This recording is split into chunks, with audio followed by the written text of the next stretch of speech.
Hi there, it's Denise Eckert, and I love coming on here and sharing different ideas and techniques to help you avoid burnout and stress. And today I've got Melissa Garn, and she's an influencer, leader, and author who effectively utilizes her analytical mindset and attention to detail to navigate complex business environments seamlessly. And today we're going to talk a little bit about the stress reduction for women entrepreneurs. Melissa, what inspired you to do this type of work? Oh, thank you so much for having me. This is such a privilege to be here. And just before we begin, thank you for your work, not from the bottom of my heart, because we need people like you out in the marketplace supporting women who are making the world go round. And just kick it off, what got me in this space was being a woman, a modern woman, trying to do everything that's asked of us. I am, as we've discussed, I'm a corporate leader and executive. I'm an author, a wife of a United States Marine Corps lieutenant colonel who deploys quite a bit, and also a mother. And in all of the facet roles that I experienced, you hit rock bottom and then you have to figure out how to crawl out of your hole. And it was by all of the different roles and experiences that I've personally been through of I thought there's got to be a better way to do this. And then just pushing through it, I found the pieces that I needed to not just survive, but the cliche of thriving, but truly extending your capacity so that you can live well and really put your hands to the things that you want to and enjoy your life. That's where it all began for me. Wonderful. That's quite the busy life, I must say. Yeah. If there's any military spouses out there, that alone can put you underneath the bus, just one deployment. But I think that was part of it is being part of the military community, which I love, and it's a beautiful community. You can get lost in there, trying to take up space and support and all the different ways that I think is unique for a spouse, but and primarily as a woman, that's what I'm experiencing this life as. And I had to really figure out how to navigate that. I didn't get training. I just got thrown into it. And that's how I approached it was what do I need to not thrive and get lost here, but actually excel? And so that was the beginning of it. Now, you're in a different boat, basically. So what type of stressors do you have issues with? Your partner is gone and you're stuck with the house, you're stuck with the kids, you're stuck with everything. That's Yeah. pretty wild. It's insane. I'm not going to lie. What I have found is that, and I think this was my analytical mind piece, my love of business. I found that it's the same as running an organization. In my 20 plus years of from a leadership perspective, and then also simultaneously my home, the parallels were profound because when I started to really link the idea that I am a leader, I am going to happen to life. Life is not going to happen to me. That's when the wheels start going. Then understanding the science, my undergrad is in organizational psychology. So I started to really lean into this exciting world that we're in the neuroscience space, this golden age in physics and quantum theory. And I'll save you the details because I am a nerd, Denise, like major. But when I started really leaning into this, I understood that it's sequences of systems.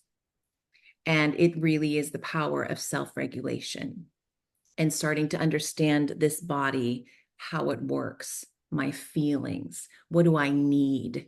Not suppressing my needs, not voicing what I need, and realizing that I can do much, but I need to listen to myself and my intuition. And those were foundational things for me to grab a hold of.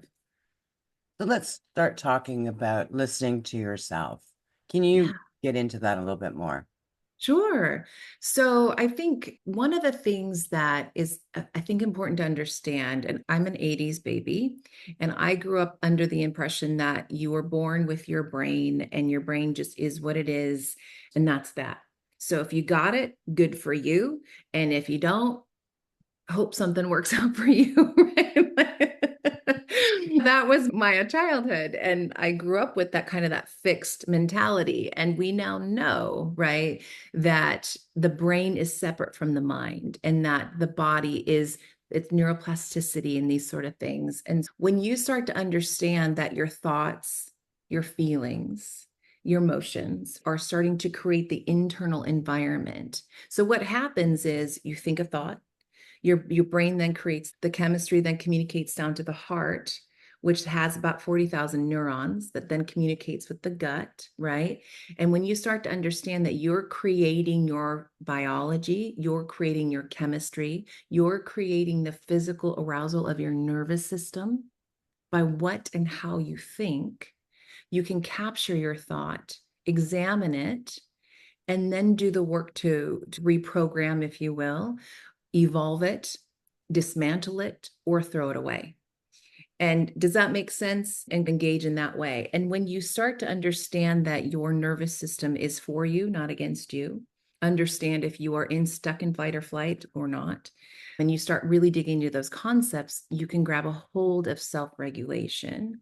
And self-regulation is the moment to moment mastering of those, the biology and the emotional state of yourself. Does that make sense? It does. Is there any way you can walk us through more of a practical step by step on how it works? Yeah. For So someone that's going, wow, this sounds. I'm like, I know. And if you're like, this is a lot, let me know. I can break it down. But so what does this look like on a regular basis? It's really to just put a concept over it is understanding that you're powerful. And I know we've heard this before, but it's like really sitting with that and understanding that I can change myself. The science of change, we now know we've heard the 21 days to a new you, a new bud, a new whatever, and there's legitimacy to that. But the way that it goes to change neuroplastic wise in the mind and create new mapping 21 days to understand the concept that you want to change. So that's 3 weeks. Then an additional 3 weeks to actually change and reconceptualize that thought. And then another 3 weeks to actually practice the behavior. The first 3 weeks is creating an awareness. And then the latter 3 weeks is disengaging, deconstructing what you're struggling with. And then the last part is really practicing what it is you want to then live in. Can you walk us through how you would manage that stress? Yeah. So, what it would be, there's a couple of different ways. And I think sometimes it's about finding what sits with you, what resonates with you. But simple, practical. Grab a pen, grab a piece of paper, and just start writing. And that is why people think it's too simple. But what you're doing is when you write down your thought, you are commanding organization in the brain. And then when you say, okay, what am I thinking? One of the exercises I do with some of the clients that I work with is the feelings wheel, which I think most people are familiar with the feelings wheel. But you go through and really start to hone in, I'm feeling this, and write it out and organize it. When you can organize it, you can control it. And then what you can do from that point is distinguish it in two buckets: toxic worry or constructive worry. Is that a concept that you guys have maybe discussed here? Toxic worry makes you feel stuck and you can't move, you can't function. And then constructive worry, you are able to actually construct a plan. So if I'm at home, the dishwasher's broken, the kids are screaming, I'm trying to close a deal, I think I'm fat, whatever, all the things, I really have to take that time and I have to organize my entire system. And so the easiest way to do that is to write down. If you can't do that, if you're too overstimulated and having a panic attack, the simplest thing you can do is literally close your eyes and think 3 positive thoughts. It's called a 3-to-1 ratio. For every negative thought you think, you balance it, the counterbalance with 3. And that wavelengths, are you familiar with Oh, this one? actually, no, that's Oh, great. yeah, it's incredible. If it's hitting the fan and you are about to lose it in every imaginable way, close your eyes, 3-to-1. And it can be, I love ice cream. I love my red shoes.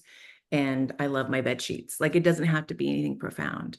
So those are some simple things that you can do in the moment that allows you to regulate your biology in the moment because it's twofold.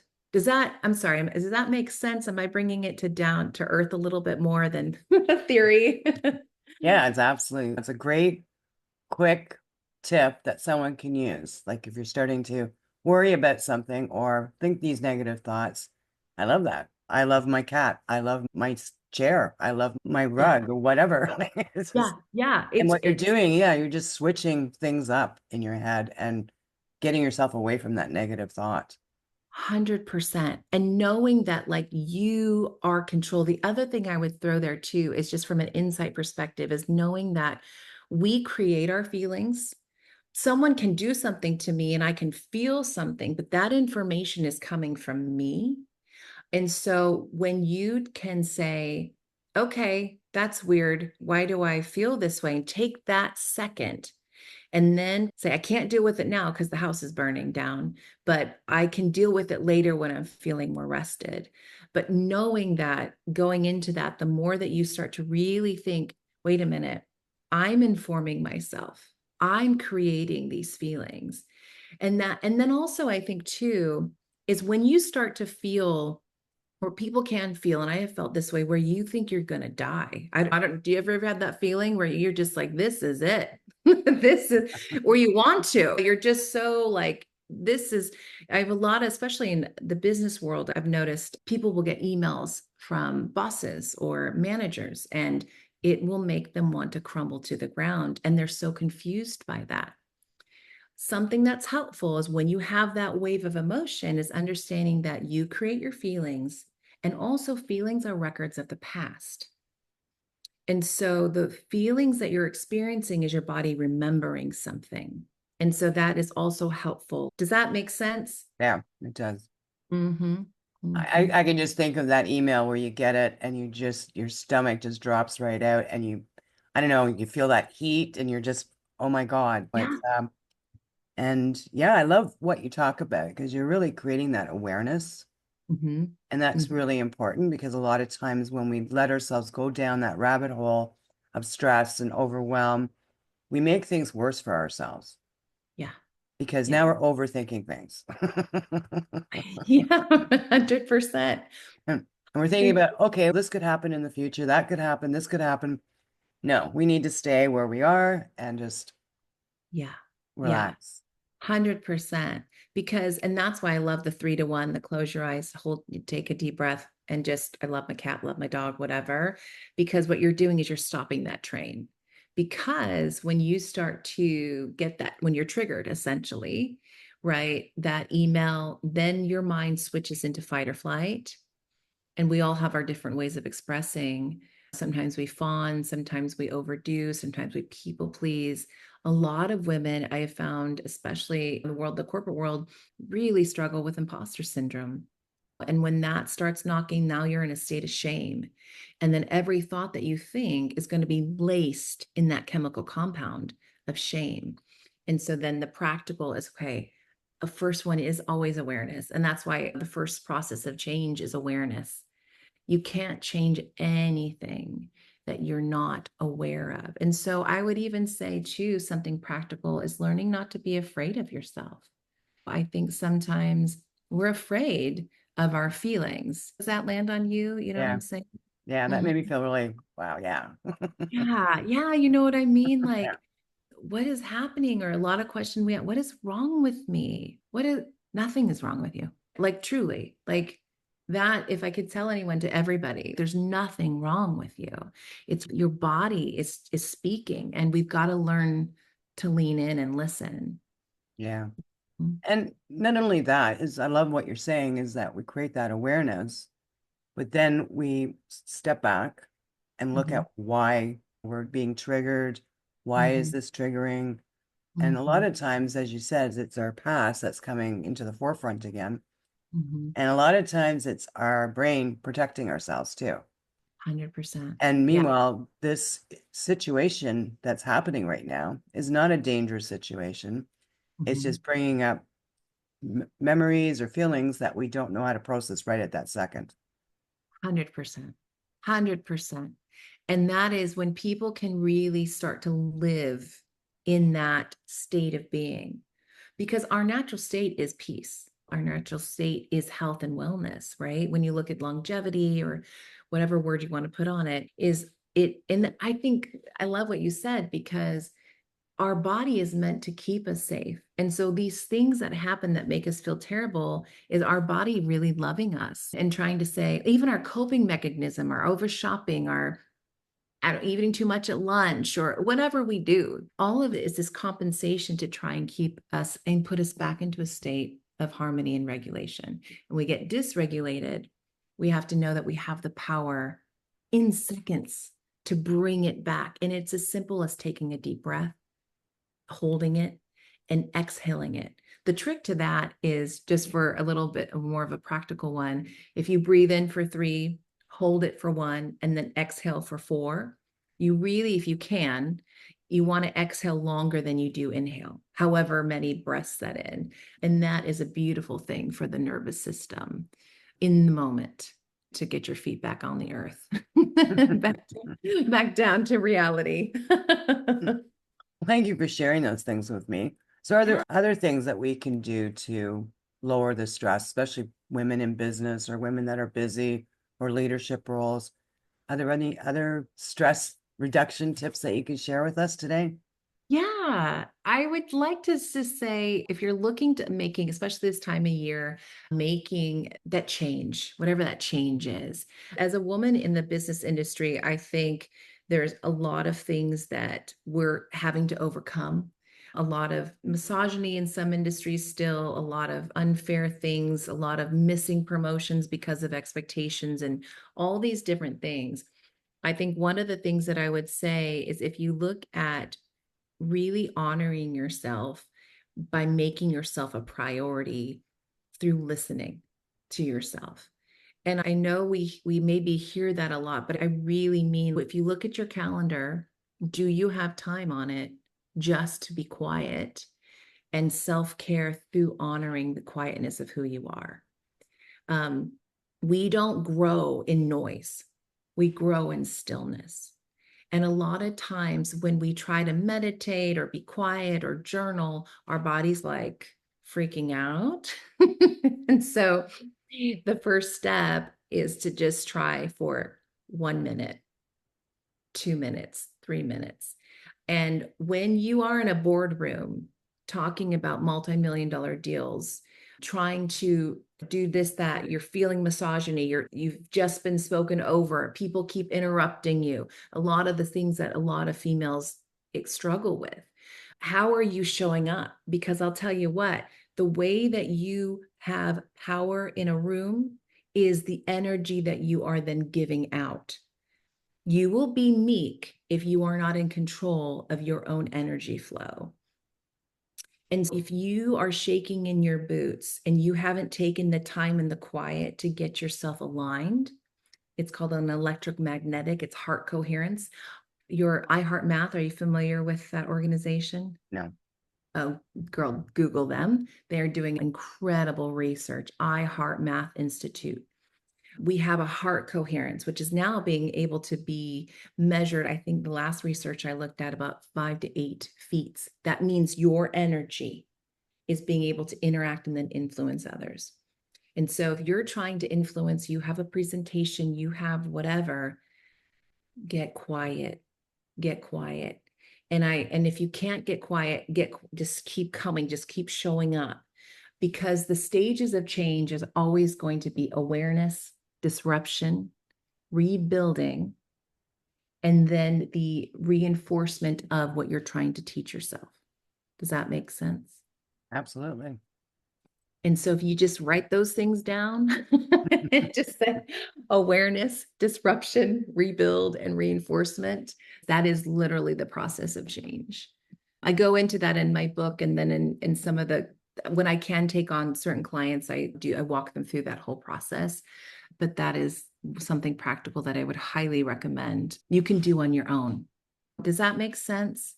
Yes, it does. Yeah, yeah. So, yeah, I'm so passionate about helping people understand how to own their own power and really, and you don't have to be this someone else, right? You can really step into your own space by understanding and not being scared, and then really leveraging your own energy. Now, you mentioned your book, The Mhm. Beginner's Guide to Understanding the Emotions. Can you talk about that a little bit? Yeah. So, my hope with this book was to really create a handbook that someone could go in and really wrestle with some of the larger concepts like heart coherence, epigenetics, neuroplasticity, some of these words that maybe we're seeing on social media or reading about. And the thing that I want people to understand, and I think I'm really proud of this as a woman who's heard, oh, you're too sensitive, oh, you're too emotional, and maybe that's just me, but the emotions really are what makes the world go round. And so, if any of your clients or listeners are into frequencies and vibrations and really leaning into some of this exciting new science, it's the emotions that are the catalyst to that. So you think a thought, you feel a feeling, and that's what creates that electromagnetic field. And so I tried to break down this book in a simple way where people could really wrestle with these concepts and then also have examples. One of the examples is if you're dating somebody and you want to go to Chinese, and all of a sudden they say, let's go to Italian. And for whatever reason, now you're super pissed. And you're like, I hate Italian. I can't believe you'd bring up Italian. And now you hate his dog and you think you should break up. And you go through that whole thing. And inside your head, you're like, what is happening? And you can't stop it. It's walking through, okay, what just happened to me? Why do I hate him now? But I love him, but I hate Italian. But why do I hate Italian? But it's going through that whole process. And so that was my hope. So the way it's built is going through concepts, then giving examples. And then the latter part of the book is just real practical emotion regulation tactics and strategies that you can do at the house, and really leaning into these concepts of at home exercises to empower you. It sounds amazing because it sounds like it's very, in a sense, detailed, but then you take it right down to the practical and different things that you can try and do to change things in your life. Yeah, 100%. That was my hope. Was it can feel a little heady with Mhm. all of the epigenetics and what does that mean and blah, what does that mean? And just for context, what that means for anyone who's interested in is epigenetics means, so if you have a gene, you have the epi, you have, it's the change, it's the ability to change, meaning what Mhm. you think and what you feel turns on and off the gene. That's incredible when people really start to understand what that means. You are in the driver's seat, and it's there's that space of such empowerment. And I think most of the time, because we're stressed, because this world is asking so much of us, we don't have even the bandwidth to think about much besides just getting the dinner out, getting the kids out. And going back to the way I started it, when I took this seriously, I was able to extend my capacity at a level and my peace at the same time. If you equate it to organizing your sock drawer, most of us have socks all over the room, right? Our thoughts, our feelings are everywhere. We have weird invading thoughts that we don't understand why or what they're there for. They scare us, they make us feel weird. But if you'll take the time to put the socks together and then organize them in the drawer, that's the same concept with your mind and your feelings. And that was the hope with the book, to give a manual, in depth, challenging, to honor your intelligence, but then also the practical, this is what it means. And this is how it usually expresses itself. Wow, sounds amazing. So we're going to Mhm. wrap this up, Melissa. So what are Yeah. your final words of wisdom to the audience today? Ooh, that's good. I'll give it my best, but to really say, be the force in the space that your feet are planted in. Take up all the space, use your full voice and your full capacity, because there is purpose for you, your heart, your dreams, and what you want to create. So understand that, embrace it, and then go on the journey to discover the fullness of that. Wow, that's amazing. Very powerful. I'm saying, I mean it, I mean it, I mean it, truly. We're incredible creatures, women. Yeah. Incredible. Mhm. I'll be putting Melissa's contact information wherever you're watching or listening to this. So if you have any questions, please feel free to reach out and ask Melissa your questions. So thank you so much, Melissa, today. Amazing information. And just leaving you a gentle reminder to slow down and enjoy life. And I'll see you in the next episode.